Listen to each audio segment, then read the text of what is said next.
La personalidad es no existente, una, no entidad. De hecho no hay persona en verdad, solamente una, Dios, poseedor de personalidad porque únicamente Él es el centro. Nosotros carecemos de centro. El centro no existe, pero nosotros nos imaginamos serlo. Nuestro centro es hipotético, ilusorio. Y sentimos que sin él la vida no es posible. Este pretendido centro es el ego, el yo.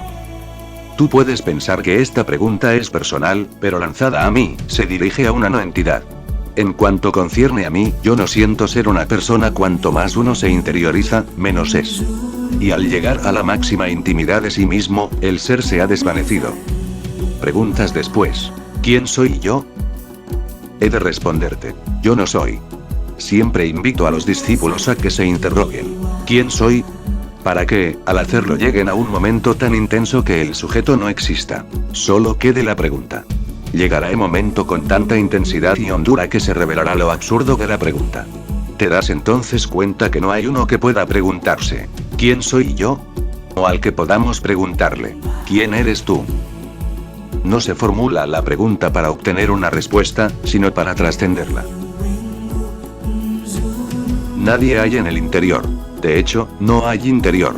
Si el interior no existe, el exterior tampoco. Si no estás adentro, tampoco estás afuera. He ahí la totalidad del mundo. La existencia es una totalidad no dividido en la dicotomía de yo y tú. Para mí, pues, concede sentido la pregunta, ¿quién eres tú? La pregunta apropiada sería, ¿qué es? Es decir, ¿qué? No quién, porque el ¿qué? Puede ser el todo, referirse a la totalidad, a lo que existe. La pregunta ¿qué es?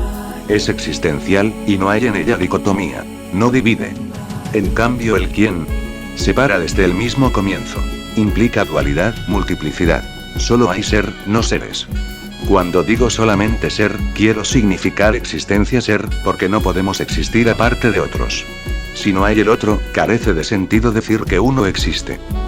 Así, pues, si no hay realmente un ser sino el ser, no hay Dios, sino divinidad, pues incluso la palabra ser corresponde a limitación. La misma palabra Dios implica finitud. No puede ser infinito. En cambio ser, o divinidad sí es infinito, abarca todo lo que existe. Lo incluye todo. Nada queda excluido. Cuando me preguntas, pues ¿quién eres tú? Lo interpreto como, ¿qué es? Lo único que para mí tiene significado.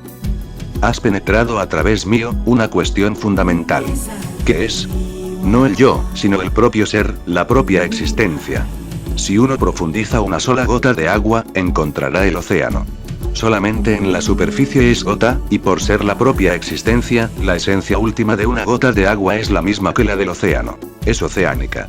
Es por ignorancia que uno se siente gota de agua. Es el océano. Tú te has referido a la gota, que para mí significa el océano. Y, al responderte, no lo hago solo por mí, sino también por ti. En mi respuesta incluyó todo lo que existe. ¿Qué existe? Hay tantos niveles. Si uno solo se da cuenta de la superficie, entonces la materia existe. Es la superficie de la existencia. La ciencia antes movía solamente en la superficie, y la materia era lo único real. No había más. Ahora ha dado un paso adelante y afirma que no existe la materia, sino la energía. Energía es la segunda capa, más profunda que la materia. Si uno profundiza en la materia, entonces no hay materia sino energía. Pero tampoco es bastante, porque más allá de la energía existe la conciencia. Así, pues, si me preguntas, ¿quién eres tú? Te respondo yo soy conciencia, respuesta que lo incluye todo. Todo es conciencia, yo represento a todos. Tú, tal vez, ignoras que eres conciencia, mas yo respondo también por ti. Conciencia existe, y el sustentarlo, tiene para mí un particular y muy definido significado, que nunca será no existente. Si algo puede caer en la no existencia es que nunca ha existido. Su realidad era fenomenológica, aparentaba existir solamente. Todo lo que cambia es fenoménico. No es realmente existencial. Y el cambio opera en la superficie. Lo íntimo, la esencia última, es inalterable. Está siempre en el presente. No podemos decir que era o que será. Donde quiera que es, es. Solamente el presente es. No hay pasado ni futuro porque el pasado y futuro solo existe en virtud del cambio.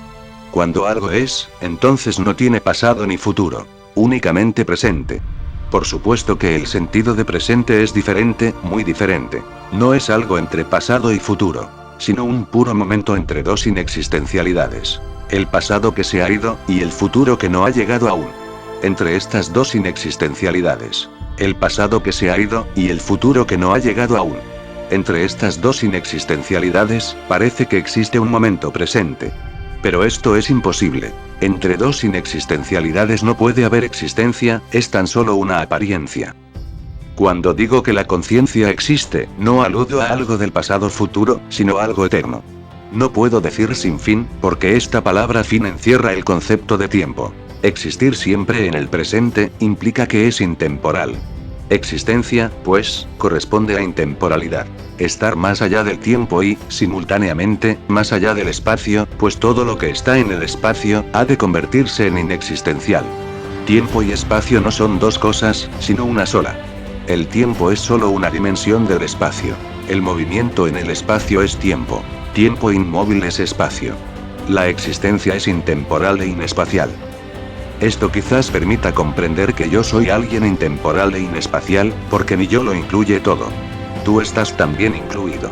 Nada está excluido. Entonces será más fácil responder a tu pregunta. Todo lo cambiante tiene un propósito, algo que debe hacerse, y el propósito cumplido, camina hacia la inexistencia. Pero todo lo que es realmente existencial no tiene propósito. No hay propósito que debe cumplirse.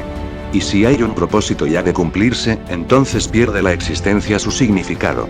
Solo lo temporal tiene propósito. Es para algo. Tiene alguna finalidad. Esto es lo que quiere decir propósito, algo que ha de realizarse y cuando se ha cumplido se desvanece. Pero yo seré necesario siempre, y cuando digo yo todo está incluido. No hay propósito en esto. La existencia carece de propósito. Por esto se llama lila. Rama. La existencia no tiene propósito que cumplir. No va a ninguna parte, no tiene fin. Sin embargo, perdura, sigue siendo. Así es que la vida debe ser un juego, solo un fluir de energía. Todo esto puede estar relacionado conmigo, que no soy nada en absoluto, y aún así hablo de hacer cosas.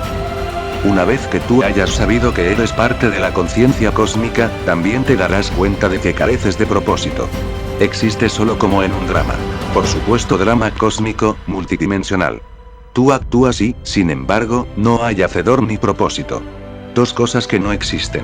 En realidad es un juego.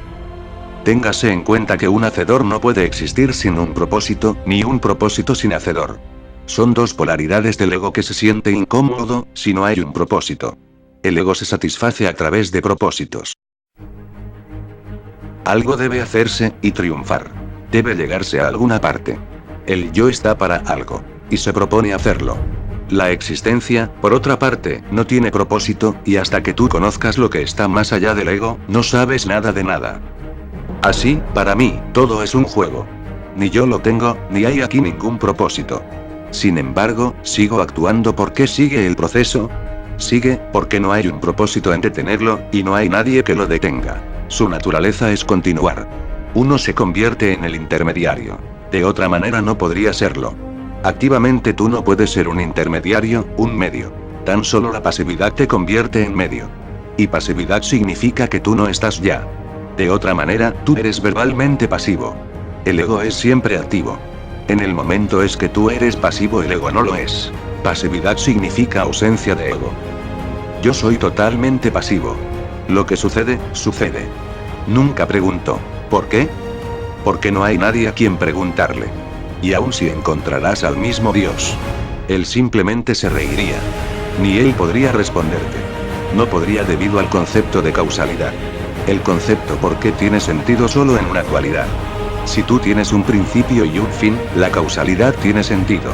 En cambio, si tú entiendes el fluir en su integridad, como sin fin ni principio, entonces unas cosas vienen de otras. Tal como las olas del océano, cada ola tiene otra ola detrás y cada ola tiene otra frente a sí. Todo el océano es un oleaje. Las olas son eternas. Pero nadie pregunta, excepto los seres humanos, los únicos que viven en ansiedad.